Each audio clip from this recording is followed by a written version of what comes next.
Hey guys, the next poem I'm going to be reading is poem 759, and this is called Child Away. This piece was something I always wanted to write.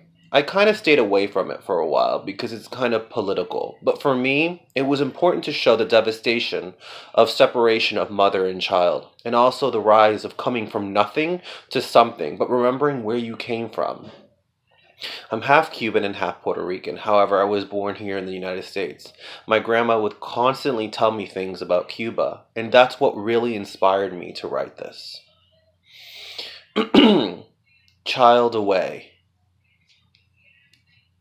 When he was just a young boy, Mommy mentioned things about how their island was run by communism. He didn't even know what that or the government meant. He sat in the kitchen as he saw his mother get the frijoles ready. It's all they really ate every day. He started to see how things changed.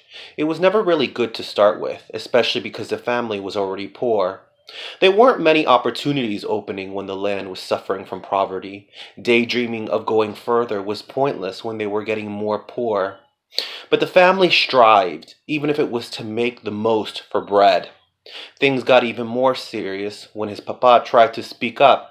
He was considered a rebellion after losing his job. Can you imagine a young boy seeing his own father get shot by a soldier holding a rifle? We Americans have no idea what it's like to have freedom of speech taken away from us. His mama fell into a deep depression, even when this young, brave boy kept striving to get the little jobs that he could. He tried to play her favorite salsa music, but not even that helped. As time went by, there was a tiny window, a lotto that would let a boat leave the island to go to the US. The boy signed up for this, and his mama, he really felt his heart. Things were going to change. Things were going to look up.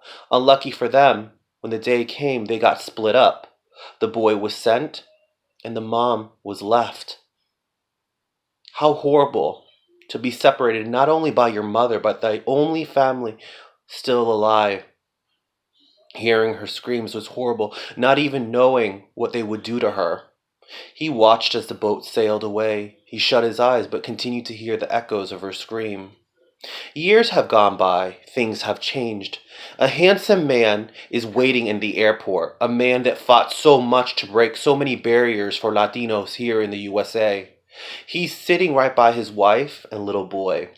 People are getting off the plane. Finally, he sees an older woman in a wheelchair come out. Tears stroll down his eyes as he runs to her and gives her a hug. And for a moment, he forgot he was that successful man. He was that little boy, her little boy.